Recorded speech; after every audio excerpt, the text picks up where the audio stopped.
जिला प्रभारी संसा अख्तर खान, संसा खान नगर जानते हो? वीडियो कीजिए आप स्टार्ट है। जय भीम साथियों, नवोदय आपने देखना शुरू कर दिया न्यूज़ भारती 99।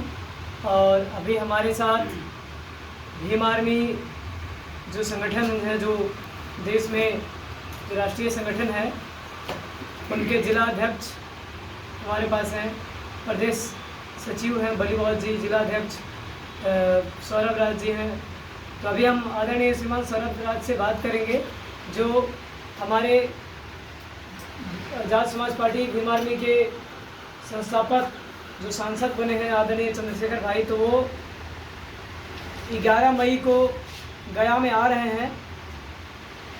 जो BTMC 1949 एक्ट है, उसको ख़त्म करने के जो आंदोलन है उसमें शामिल होने के लिए। तो मैं अभी इनसे बात करूँगी। सबसे पहले सर, मेरे चैनल पर आपको बहुत बहुत धन्यवाद। बहुत बहुत धन्यवाद आपका भी, और आपको आपके काम के सराहना जी सर। कि आप पूर्ण रूप से जो है ब्लाइंड है, उसके बावजूद आपके जज्बा और आपकी हिम्मत को हम सलाम करते हैं। और आपने जो काम चुना है, हमें लगता है कि ये वो काम है जो आंखों वाले भी सही से नहीं करते। जी सर। और वो अपने आंखों पे आपसे ज़्यादा गहरा और जो है ज़्यादा मोटा चश्मा लगा रखे हैं, जो सच्चाई है उसे नहीं दिखाते हैं। आप अपने सोशल एक छोटे से मोबाइल के माध्यम से समाज के बीच में सच्चाई यथार्थ छुपाने का जो काम कर रहे हैं जी, उस ईमानदारी को और आपके जज्बे हिम्मत को सलाम करते हैं। आपके तमाम दर्शकों को हम क्रांतिकारी जय भीम नमोदय करते हैं। आपने जो सवाल किया कि 11 मई को हमारे भीम आर्मी के संस्थापक आजाद समाज पार्टी के राष्ट्रीय अध्यक्ष नगीना सांसद है चंद्रशेखर आजाद जी, उसका उद्देश्य ये है कि महाबोधि महाविहार जो हमारी विरासत है, हमने हमारे बाप दादा हमारे बाबा साहब ने उस बौद्ध विरासत को हमने सॉफ्ट करके जो गया था, उस विरासत में सिंहमारी की जाए, उस संस्कृति सभ्यता में मिलावट की जाए। वो मिलावट इसलिए संभव है क्योंकि 1949 का एक एक्ट है जिसके माध्यम से कमेटी का गठन किया जाता है और उस कमेटी में गैर बौद्धिस्टों की भागीदारी सुनिश्चित है। अब वो गैर बौद्धिस्ट जो है, जो हमारे विचार के विपरीत काम करते हैं, उस मंदिर में जो केंद्र है बौद्धिस्टों का, उस केंद्र में हमारी जो संस्कृति सभ्यता है उसमें मिलावट कर रही है। तो उस BT एक्ट को निरस्त कराने के लिए पिछले 82 दिनों से आंदोलन थे हमारे बौद्धिस्ट बैठे हुए। 82 दिनों से सर? 82 दिनों से यहाँ बैठे हुए बौद्धिस्ट जो शांतिपूर्ण तरीके से, संवैधानिक तरीके से बैठे हुए हैं, उनको सुनने वाला कोई नहीं है। और जिनका कोई सुनने वाला नहीं होता उसका भीम आर्मी सुनने वाला है, उसका सुनने वाले और सरकार तक सुनाने वाले, जो बहरी गूंगी सरकार है उसको सुनाने वाले चंद्रशेखर आजाद है। इसलिए चंद्रशेखर आजाद जी यहाँ पे 11 मई को आ रहे हैं और हमें विश्वास है कि बिहार के विभिन्न जिलों से हजारों की संख्या में, लाखों की संख्या में देश से भीम आर्मी के जो ये आंदोलन है 11 तारीख को, उसमें अपना समर्थन देंगे और बहुत मजबूती से इस BT एक्ट को निरस्त कराने की बात को हम लोग उसमें रखेंगे। जी सर, आप बहुत बड़ा आरोप लगा रहे हैं सर, गूंगी बहरी सरकार, इसका मतलब क्या है सर?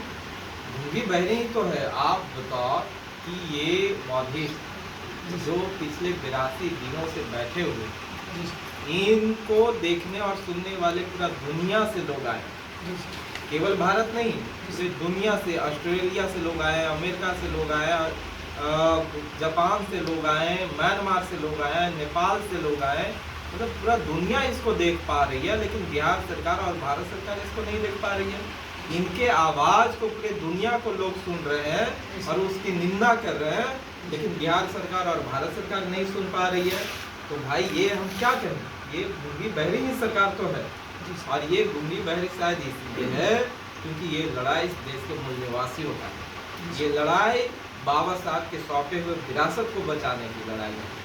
सत्ता में बैठे हुए जो लोग हैं वो बाबा साहब के जयंती पे उनके प्रतिमाओं पे माला चढ़ाते हैं, लेकिन उनके द्वारा दिए गए विरासत को कुचलने का काम करते हैं। तो ये बिल्कुल पहली और दूसरी सरकार। इसमें सर भीम आर्मी क्या क्या भूमिका है सर? भीम आर्मी लगातार इस आंदोलन का रीढ़ बनी हुई है जी सर, और जब तक BT एक्ट निरस्त नहीं होगा जी सर, रीढ़ बनी रहेगी। जी सर, और आवश्यकता पड़ा जी सर। तो केवल आंदोलन जो है धरना स्थल पे नहीं, फिर सड़कों पे भी हो। सड़कों पे भी होगा। और अब हम बात करेंगे प्रदेश सचिव आदरणीय बलीबाग जी से। ठीक है बलीबाग सर, सबसे पहले मेरे चैनल पर आपको बहुत बहुत स्वागत है सर। बहुत बहुत धन्यवाद, बहुत बहुत शुक्रिया। आदरणीय चंद्रशेखर भाई आजाद समाज पार्टी की जो सूत्रधार है भीम आर्मी के, वो आ रहे हैं, इसके प्रति आपका क्या प्लान है सर? जी बहुत बहुत धन्यवाद भाई नीतीश जी। पिछले कई सालों से आपको जानता हूँ मैं, जी और मैं ऐसा मानता हूँ कि आप एक हमारे जो संगठन है उसको एक प्रखर आदमी है, जिसमें आपको मैं देखूँ तो आपकी एक जो इंटेलिजेंसी है जी उसका एक अच्छा लेवल है आपके यहाँ पे। जी आपके अंदर में चीज़ों को परखने की क्षमता है। जी तो बहुत बहुत शुक्रिया कि आप हमारे संगठन से हैं और एक मजबूत सिपाही के रूप में हमेशा खड़े हैं।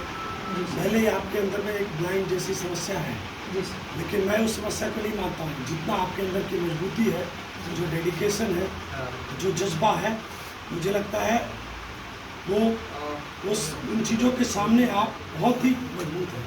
जी सर, आपने कहा ये बहुत ही सही बात है कि विरासत बचाओ भारत बचाओ जी सर, पद यात्रा बिहार में जो है पिछली 6 तारीख से शुरू होगा, जी सर, जिसमें भाई कमल सिंह वालिया जी जी सर, और विनय रतन जी, जी सर, भाई चंद्रशेखर आजाद जी जो है जी सर, बिहार की धरती पे आ रहे हैं। जी और पद यात्रा जो है उसका एक रूट में प्लान हुआ है, जी सर, जिसमें 10 जिलों से होते हुए पद यात्रा बोधगया में आएगा। और उसी दिन भाई चंद्रशेखर जी जो है महाबोधि महाविहार मुक्ति आंदोलन जो चल रहा है जी सर, पिछले 85-90 दिनों से, जी सर, उसमें भाई आएंगे। और आपको मैं बता देना चाहता हूँ कि आपको पता होगा कि जिस तरह से देश की सभ्यता को जी सर, और देश की बौद्ध सभ्यता को, जी। जो मूल्य सभ्यता है देश का, जो देश में अगर जाना जाए तो जो भारत है, इसका भारत की पहचान अन्य देशों में बौद्ध के देशों से होता है। जी ये बौद्ध का देश माना जाता है, जी बुद्ध के वैसे होता है। जी और हम जिस जमीन पे खड़े हैं यहाँ पे भगवान बुद्ध ने ज्ञान प्राप्त किया था। जी और आपको ये भी पता होगा कि पूरे भारत नहीं, पूरे विश्व से लोग बौद्ध ज्ञान में आते हैं। अच्छा, जी सर, भारत की सोने की चिड़िया भारत की शिक्षा है, जी जो बौद्ध की शिक्षा था, जो बौद्ध सभ्यता था। जी और जो शिक्षा के लिए विश्व भर से लोग आते थे, वो नालंदा विश्वविद्यालय था, तक्षशिला विश्वविद्यालय था। और सोने की चिड़िया भारत इसके लिए ही कहलाता था। लेकिन वर्षों वर्षों से 2.5 साल का इतिहास है बौद्ध सभ्यता का, जी जो भगवान बुद्ध को ज्ञान प्राप्त हुआ। जी और तब से जो है यह सभ्यता को मिटा देने के लिए नालंदा को जलाया गया। जी बौद्ध सभ्यता को निरंतर ब्राह्मणवाद के षड्यंत्र में खत्म किया जा रहा है। जी और अब हम देखें जी तो तकरीबन ये लड़ाई मैं कह सकता हूँ कि 25, 30, 35 सालों से महाबोधि के लिए लड़ा जा रहा है। 35 सालों से सर? 35 सालों से। क्योंकि अगर पहली लड़ाई की बात करूँ तो पहली लड़ाई अनागारिक धम्मपाल ने लड़ा था, जी सबसे पहले श्रीलंका से आके। जी उसी लड़ाई को नेतृत्व को आगे करते हुए सुरेश ससाई जापान से आके लड़े। जी और अब जो है भारत और बिहार के कुछ लोग लड़ रहे हैं। और ये लड़ाई है बौद्ध विरासत को, यानी जो भगवान बुद्ध को ज्ञान प्राप्त हुआ जिस जगह पे, उसको धीरे धीरे उस सभ्यता को ख़त्म किया जा रहा है। वहाँ पे अन्य धर्मों के जरिए वहाँ पे कुछ मूर्ति को रखा जा रहा है, कभी वो 5 पांडव बताते हैं, कभी जो है अन्य धर्मों की चीज़ें वहाँ पे थोपा जा रहा है, जो कि ये सभ्यता के खिलाफ है, ये संविधान के खिलाफ है। संविधान के आर्टिकल 19, 20, 21, 22 कहता है कि सभी धर्म जो है वो स्वतंत्र है इस देश में। सभी धर्मों की खूबसूरती है कि हमारे देश में सभी धर्मों के लोग रहते हैं। तो फिर बौद्ध धर्म के साथ ऐसा क्यों बौद्ध धर्म के लोगों को उनको कब्जे में रखा गया। बीटीएमसी जो है 1949, वो भारत के आज़ादी से पहले का कानून है। वो तो अब तक उसको नहीं होना चाहिए था। नहीं होना चाहिए, बिल्कुल। और दूसरी बात कि बीटीएमसी 1949 के अनुसार में बीटीएमसी का जो एक संगठन काम करता है बोधगया में, जी। जिसको कहते हैं बोधगया टेम्पल मैनेजमेंट कमेटी, अच्छा। उसमें जो है बौद्धों की संख्या कम है अच्छा। और बाकी लोगों की संख्या ज़्यादा है, जिसके वजह से निरंतर पैसों की गबन और मंदिर का पैसों का गलत तरीके से इस्तेमाल। एक सवाल है सर आपसे जी जी, अलग अलग धर्म में हम देखते हैं, जैसे मैं हिंदू धर्म में लेता हूँ। हिंदू धर्म में मंदिरों का जो पूरा जिम्मेदारी होता है वो वहाँ के पंडितों का होता है। मुसलमान इस्लाम धर्म में पूरा जिम्मा मुसलमानों का होता है। तो बौद्धों का पूरा जिम्मा बौद्धों पर क्यों नहीं सौंप दिया जाता है सर? ये मेरा सवाल है सर। हम मैं यहाँ पे कहना चाहूँगा जी कि ये कहीं न कहीं कोई धर्म जी में उसके सही आइडियोलॉजी का गलत इस्तेमाल हो रहा है। जी अब जैसे एक एग्जांपल देना चाहता हूँ, बौद्ध किसके लिए माने जाते हैं? शांति का प्रतीक। शांति का प्रतीक। जी बुद्ध ने किसके लिए लड़ा? अहिंसा के लिए। अहिंसा की। उन्हें अहिंसा को रोकने का काम किया। यस। तो बौद्ध जो है, आप देखे होंगे कि बौद्ध लोग जो है वो चीमर पहनते हैं, जी अहिंसा के विरुद्ध में काम करते हैं, जी ठीक है, उसको रोकने के लिए काम करते हैं और देश में शांति के लिए माने जाते हैं। जी अब ये यही है कि वो लोग तलवार नहीं चला सकते, वो किसी को हत्या नहीं कर सकते, मार नहीं सकते, क्योंकि बौद्ध का जो सभ्यता है और बौद्ध का जो शिक्षा है ये उनको रोकता है कहीं ना कहीं, और ये इस कौम की कमजोरी है जी अगर कहेंगे तो। अब मैं अन्य धर्मों की बात कहूँ तो अन्य धर्मों में क्या होता, तो तुरंत तलवारें निकल जाता, जी बंदूकें निकल जाता जी और वो कई लोग को बलि दे देते। बलि देते हैं। जी तो आप कह सकते हैं कि जो सही आइडियोलॉजी से काम करता है, जी जो इस देश के लिए सही रूप में काम कर रहा है, शांति के लिए काम कर रहा है, जी ये संदेश पूरी दुनिया को जा रहा है, ऐसे लोगों को सताया जा रहा है सरकार की तरफ से और लोगों की तरफ से, समाज की तरफ से और अन्य धर्मों की तरफ से। मैं ये कहूँगा दूसरा एक और इसी सवाल की है। लड़ाई लड़ना है हम सब। जी दूसरा एक और सवाल है सर कि क्या आपको ऐसा लगता है कि जो पहले की बौद्धिक शिक्षा थी उसको बदल करके नई शिक्षा देश पर थोप दिया गया है, कुछ ऐसा? हाँ, अगर मैं बात करूँ तो बौद्ध जो शिक्षा है मैं उसको अगर देखता हूँ, क्योंकि मैं बहुत करीब से जानता हूँ बुद्ध के शिक्षा को, जी और मैं थाईलैंड में भी गया, मैं जापान में भी रहा, जी मेरी बहुत सारी स्टडी है। जी मैं देखता हूँ अगर उस शिक्षा को तो उसमें कुछ लोग बदल रहे हैं, जी बदलने के प्रति उस चीज़ों को अगर मैं अंदर में जाता हूँ जी तो कुछ लोग अन्य धर्मों के लोग आ रहे हैं, और जैसे कि मैंने कहा कि वो एडमिनिस्ट्रेशन में आके बैठे हैं जी जो अन्य धर्म के लोग हैं, तो उसको क्या कर रहे हैं, वो सभ्यता को बदलने का ही प्रयास कर रहे हैं, जी उनकी मूल्य सभ्यता को कहीं ना कहीं ख़त्म करने का प्रयास कर रहे हैं। जी तो ये इसीलिए हो रहा है क्योंकि जो बौद्ध हैं हमारे देश में वो अभी भी स्वतंत्र नहीं है, कहीं न कहीं उनको कोई अपने कब्जे में लेके चीज़ों को कर रहा है। अब महाबोधि महाविहार की लड़ाई क्या है? महाबोधि महाविहार की लड़ाई है कि बौद्धों को स्वतंत्र रूप से बुद्ध ज्ञान को दे दिया जाए, दे दिया जाए। अन्य धर्मों के लोग उसमें हस्तक्षेप ना करें।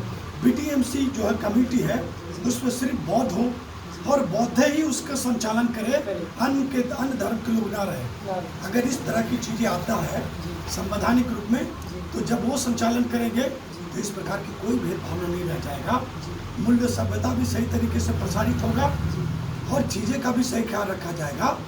लेकिन अब ये चीज़ें वर्षों वर्षों से नहीं हो रहा है, आज़ादी के 70-75 साल हो गया, लेकिन अब तक वो चीज़ें नहीं हो रहा है, इसलिए इसकी लड़ाई लड़ा जा रहा है।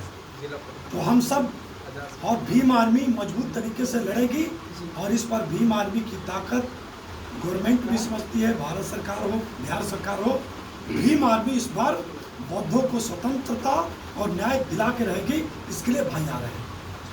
बहुत बहुत धन्यवाद। बहुत धन्यवाद सर।